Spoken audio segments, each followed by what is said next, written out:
एक बार फिर हाजिर हूँ मैं आप सभी के लिए 30 एमसीक्यू लेके, जो इकोनॉमिक्स के सिस्टम दूसरे का है, मतलब चैप्टर दूसरे का है, जिसका नाम है संसाधन के रूप में लोग। देखिए, संसाधन के रूप में लोग जो है वो अर्थशास्त्र का दूसरा चैप्टर है, जिसके 30 एमसीक्यू आपके लिए काफ़ी इंपॉर्टेंट हो सकते हैं, क्योंकि ये 30 एमसीक्यू यदि आप सही तरीके से एग्जाम के लिए तैयार कर लेते हैं तो आपके एग्जाम में काफ़ी मदद मिल सकती है। तो आइए शुरुआत करते हैं। सबसे पहले क्लास 9 के इकोनॉमिक्स चैप्टर 2 का पहला एमसीक्यू क्या कहता है, विलासा और सकल किस गांव में रहते थे। यदि विलासा और सकल के रहने की बात करें तो वो सेमापुर में रहते थे। आप लोगों ने पढ़ा भी है, ऑप्शन डी जो है इसका सही उत्तर है। विलासा और सकल सेमापुर गांव में रहते थे। नेक्स्ट क्वेश्चन कहता है, इनमें से कौन मानव पूंजी के निर्माण में प्रशिक्षण की भूमिका को इंगित करता है। देखिए, मानव पूंजी जो है वो सकल है, ऑप्शन सी जो है इसका वो सही उत्तर है। लेकिन यहाँ पे मैं कुछ और आपको बताना चाहूँगा।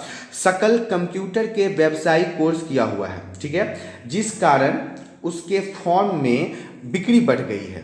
परिणाम स्वरूप उसके बॉस ने उसकी सेवा से प्रसन्न होकर उसे प्रोन्नति दी, मतलब उसे आगे के पद पे बढ़ा दिया है। विलासा अशिक्षा के कारण मछुआरा ही रह गया। देखिए, सकल और विलासा के अंतर को यहाँ पे बता रहा है। विलासा जो है अशिक्षा के कारण सिर्फ और सिर्फ मछुआरा ही रह गया। वहाँ पे गीता जो है वो सकल की माँ है, और महेश जो है वो विलास का पिता है, जो एक मछुआरा है। यहाँ पे ये चीज़ें हैं जो आपको कई सारे कंसेप्ट को क्लियर करता है, कई सारे एमसीक्यू को तैयार करता है। एक क्वेश्चन के माध्यम से आप कई सारे एमसीक्यू तैयार कर सकते हैं। आइए हम अगले क्वेश्चन की तरफ देखते हैं। अगला क्वेश्चन कहता है, विलास की कहानी से हमें क्या सीख मिलती है। विलास की कहानी से हमें सीख मिलता है कि मानवता जो है वो पूंजी निर्माण में शिक्षा का महत्वपूर्ण भूमिका निभाता है। ऑप्शन 1 जो है इसका सही उत्तर है। मानव पूंजी निर्माण में शिक्षा की महत्वपूर्ण भूमिका होती है। नेक्स्ट क्वेश्चन कहता है, इनमें से कौन मछुआरा था, कौन मछली मारता था। तो मछली तो दोनों मारते थे, महेश और विलास दोनों। महेश विलास का पिता था, जो एक मछुआरा था, तो वो पहले से मछली मारता था। विलास भी शिक्षा के अभाव में मछुआरा ही रह गया, तो आगे जाके वो भी मछली ही मारेगा। वहीं पे शीला सकल की माँ थी। अब देखिए, यहाँ पे आपके 3 अलग क्वेश्चन तैयार हो गए एमसीक्यू। इन्हें भी आप ध्यान से देखिएगा, क्योंकि क्वेश्चन एमसीक्यू बेस्ड एग्जाम है, तो कुछ भी पूछ सकते हैं। इसके लिए आगे के प्रश्न की तरफ देखते हैं। आगे के प्रश्न है, इसमें से बूटा का व्यवसाय क्या था। अब बूटा का व्यवसाय था, वह खेतीहर मजदूर था, वो खेती या मजदूरी करता था। ऑप्शन 1 जो है इसका वो सही उत्तर है। नेक्स्ट क्वेश्चन की तरफ बढ़ते हैं। अगला क्वेश्चन कहता है, इनमें से कौन गठिया का रोगी था। पहले तो मैं आपको बता दूं कि गठिया क्या होता है। गठिया ज्वाइंट पेन होता है, इंग्लिश में से ज्वाइंट पेन कहते हैं, जो हड्डियों के बीच का दर्द जो होता है ना। अक्सर आपने सुना होगा कि गठिया का रोग, ये बहुत ही खतरनाक रोग होता है। इसमें बहुत ही असहनीय पीड़ा होती है, बहुत दर्द होता है। ये हड्डियों के जोड़ों के बीच में होना शुरू होता है। तो इसका जो रोगी था वो विलास था। ऑप्शन सी जो है इसका सही उत्तर है। नेक्स्ट क्वेश्चन कहता है, इनमें से कौन सकल के परिवार से नहीं है। इनमें से सकल से परिवार से जो नहीं है, श्याम तो सकल के परिवार का है, बूटा भी है, शीला भी है, महेश जो है वो नहीं है। ऑप्शन ये जो है ये सही है, ये नहीं है।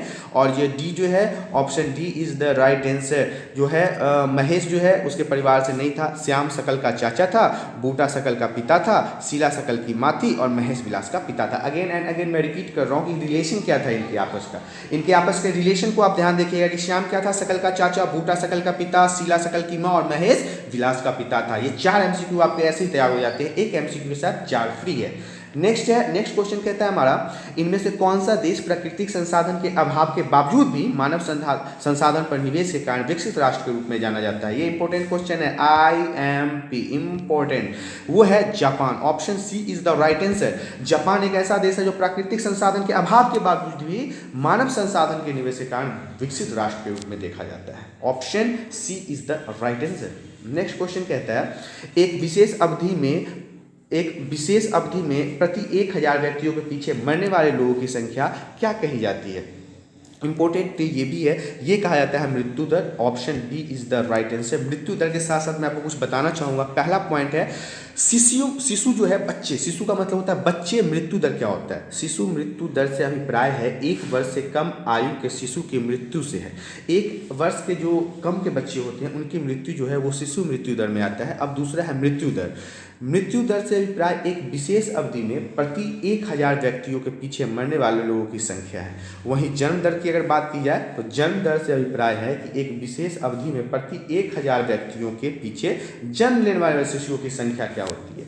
तो यहाँ पे आप देख रहे हैं कि शिशु मृत्यु दर क्या है, मृत्यु दर क्या है और जन्म दर क्या है। यहाँ पे फिर से आपका 3 MCQ तैयार हो जाता है। अब हम अगले क्वेश्चन की तरफ बढ़ते हैं। वर्ष 2014 में भारत की जीवन प्रत्याशा बढ़कर कितना हो गया था? वो हो गया था 68.3 ईयर वर्ष। ये ऑप्शन ए जो है इसका सही उत्तर है। नेक्स्ट क्वेश्चन की तरफ बढ़ते हैं। अगला क्वेश्चन कहता है शिशु मृत्यु दर 1951 से 147 से घटकर 2016 में कितना पर आ गया था? तो देखिए यहाँ पे शिशु मृत्यु जो है वो 34 पे आ गया था, 34 पे आ गया था। 147 से घटकर 34 पे आ गया था। ऑप्शन बी जो है इसका वो सही उत्तर माना जाएगा। नेक्स्ट है वर्ष 2016 में भारत में मृत्यु दर घटकर कितना पर आ गया था? वर्ष 2016 की अगर बात की जाए तो भारत में मृत्यु दर जो है घटकर 6.4 पे आ गया था। 6.4 is the right answer. Option A जो है इसका सही उत्तर है। नेक्स्ट क्वेश्चन कहता है भारत में शिशु मृत्यु दर में कमी के क्या कारण माने जाते हैं? भारत में शिशु मृत्यु दर के कमी के कारण सभी हैं। इसमें देख लीजिए, माँ एवं बच्चों का टीकाकरण समय पर नहीं लग पाता है, माँ एवं बच्चों को पोषण आहार उपलब्ध नहीं मिल पाता है और नियमित जांच, ये सभी कारण मतलब उपरोक्त सभी। Option 4 option D is the right answer. देखिए भारत में क्या है कि गरीबी बहुत है। आप लोगों ने देखा होगा कि बहुत गरीबी है भारत में। यहाँ पे जब बच्चे माँ के गर्भ में होते हैं तो उन्हें सही तरीके से भोजन नहीं मिल पाता, उनका रख रखाव नहीं होता, उन्हें ठीक से टीका नहीं मिलता, उन्हें दवाइयाँ नहीं मिलती, जिस कारण से शिशु मृत्यु दर बहुत ज़्यादा हो जाता है यहाँ पे। नेक्स्ट क्वेश्चन की तरफ बढ़ते हैं। किसी व्यक्ति के खेत में 5 लोग काम कर रहे हैं, यदि उनमें से 2 लोग को हटा दिया जाए तो उत्पादन पर कोई प्रभाव नहीं पड़ेगा। यह किस प्रकार की बेरोजगारी को इंगित करता है? ये करता है आपका प्रच्छन्न बेरोजगारी। Option B is the right answer. अब देखिए प्रच्छन्न बेरोजगारी क्या होता है। सबसे पहले तो मैं आपको बता दूं कि मौसमी बेरोजगारी क्या है, ये भी इंपॉर्टेंट है। जब लोग वर्ष के कुछ महीनों में रोजगार प्राप्त नहीं कर पाते तो ऐसी स्थिति में मौसमी बेरोजगारी कहा जाता है। कृषि क्षेत्र में ऐसी बेरोजगारी अधिक देखी जाती है। वहीं पे प्रच्छन्न बेरोजगारी की अगर बात की जाए तो जब किसी भी क्षेत्र में आवश्यकता से अधिक लोग लगे होते हैं, ऐसा काम जिसमें 4 लोगों की जरूरत है और 40 लोग काम कर रहे हैं, तो उसे हम प्रच्छन्न बेरोजगारी कहते हैं। अब शिक्षित बेरोजगारी किसे कहते हैं? जब देश में मैट्रिक, इंटर, स्नातक और स्नातकोत्तर से प्रशिक्षित लोगों को सही समय पर सही ढंग का काम नहीं मिल पाता, तो इसे हम शिक्षित बेरोजगारी कहते हैं। आइए हम क्वेश्चन नंबर नेक्स्ट की तरफ बढ़ते हैं। भारत में आज़ादी के समय 1947 में साक्षरता दर कितना प्रतिशत था? भारत में आज़ादी के समय साक्षरता दर की अगर बात की जाए तो वो था 18%। Option B is the right answer. आइए एक बार हम बात करते हैं भारत में साक्षरता दर की। तो 1951 में ये 18.3 था, 1961 में 28.3 था, 1971 में 34.4 था, 1981 में 43.7, 1991 में 52.2, 2001 में 64.8 और 2001 में 11 में 74.0। इस तरह से हमारे साक्षरता दर का प्रतिशत है। आइए हम अगले क्वेश्चन की तरफ देखते हैं। वर्ष 2011 की जनगणना के अनुसार भारत की साक्षरता दर कितना था? 2011 में जो भारत के अंदर जनगणना हुई थी उसके हिसाब से भारत का साक्षरता जो था वो 17.40 था, 17.0%। Option B is the right answer. यहाँ पे मैं आपको बता दूँ 64.6 जो है यह भारत की महिला का साक्षरता दर है, 74.0 यह भारत का साक्षरता दर है और 93.9 यह केवल केरल का साक्षरता दर है। मतलब समझ जाइए कि केरल में कितने लोग अच्छे पढ़े लिखे हैं। अच्छा, एक कन्फ्यूजन नहीं होना चाहिए। अब कन्फ्यूजन क्या होता है कि साक्षरता का क्या मतलब? साक्षरता का मतलब ऐसे लोग जो भारत के अंदर रहने वाले लोग अपना साइंस सिग्नेचर कर लेते हैं, मतलब टूटी फूटी इंग्लिश हिंदी मतलब पढ़ लेते हैं। ऐसा नहीं है कि वो वेल एजुकेटेड है, मतलब PhD कर रखा है, डॉक्टरी कर रखा है, इंजीनियरिंग कर रखा है, ग्रेजुएशन कर रखा है, ऐसा कुछ नहीं है। मतलब वो पढ़े लिखे हैं, अपना सिग्नेचर नाम वाम सब कर लेते हैं, ऐसे लोग कोई साक्षर कहा जाता है। तो वहीं पे देखिए कि जो केरल है वो कितना आगे है। यह भारत का सबसे अधिकतम साक्षरता वाला राज्य है, यहाँ पे दिया भी है। इसके साथ साथ यह भी दिया है कि 80.9 यह भारत का पुरुष की साक्षरता का दर है, मतलब पुरुष इतने यहाँ पे पढ़े लिखे। अब धीरे धीरे हमारी साक्षरता भी बढ़ रही है, धीरे धीरे पढ़ लेंगे और हम आपको पढ़ा भी देंगे। चलिए अगला क्वेश्चन है वर्ष 2011 के जनगणना के अनुसार झारखंड की साक्षरता दर क्या है? तो देखिए झारखंड जो है वो 66.4% साक्षरता दर के साथ आगे बढ़ रहा है। और यहीं पे अगर बात कर ले तो 55.4 यह झारखंड की महिला का साक्षरता दर है, 61.8 यह बिहार का साक्षरता दर है। सॉरी, ये मेरा राज्य है बिहार, बढ़ाएंगे 66.4 यह झारखंड के साक्षरता दर है और 74.0 यह भारत का साक्षरता दर है। यहाँ पे यह 4 आपके MCQ आपके ऐसे ही तैयार हो जाते हैं।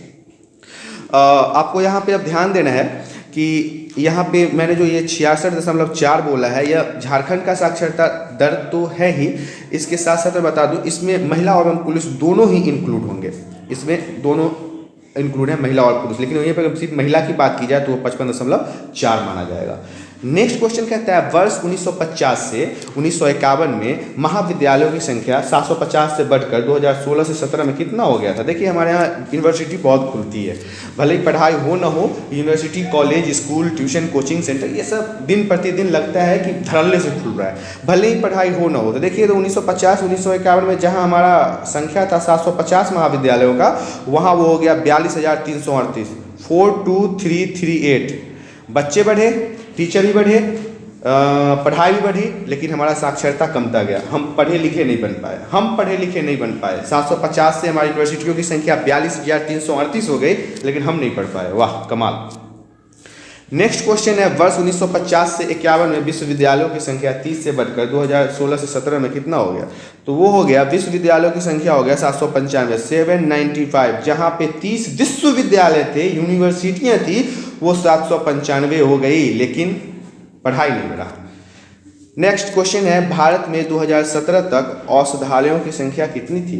अगर 2017 में औषधालयों की संख्या बोलेंगे तो वो होगा 31,641। Option A is the right answer. Next question कहता है इनमें से कौन आर्थिक क्रियाकलाप है। आर्थिक क्रियाकलाप की अगर बात की जाए तो एक किसान द्वारा कृषि का कार्य जो है, ऑप्शन सी, वो आर्थिक क्रियाकलाप में आता है। Option C is the right answer. एक किसान द्वारा किए गए कृषि के कार्य आर्थिक क्रिया में आते हैं। नेक्स्ट क्वेश्चन कहता है इनमें से कौन एक गैर कृषि क्रियाकलाप है। गैर कृषि क्रियाकलाप भी इंपॉर्टेंट है, ये भी ध्यान से देखिएगा, ये भी आता है एग्जाम में। दुर्गा पूजा हेतु लोगों के द्वारा चंदा इकट्ठा करना जो है, ये गैर कृषि क्रिया है, ये कृषि से कहीं नहीं जुड़ा है। तो अब एक बार समझ लीजिए कि आर्थिक क्रियाकलाप किसे कहते हैं। वैसे क्रियाकलाप जिससे आय की प्राप्ति होती है, जैसे कृषि हो गया, शिक्षक, डॉक्टर इत्यादि, इसे आर्थिक क्रियाकलाप कहते हैं। और गैर आर्थिक क्रियाकलाप वैसे क्रियाकलाप जिसके आय की प्राप्ति नहीं होता, केवल आत्मा संतुष्टि होता है, जैसे मनोरंजन हेतु खेलना, घरेलू कार्य करना इत्यादि। तो ये चीज़ें इंपॉर्टेंट है जो आपको समझना होगा कि आर्थिक क्रियाकलाप और गैर आर्थिक क्रियाकलाप किसे कहा जाता है। वहीं पर हम अगले क्वेश्चन की तरफ बढ़ते हैं। इनमें से कौन एक निश्चित बेरोजगारी का उदाहरण प्रस्तुत करता है।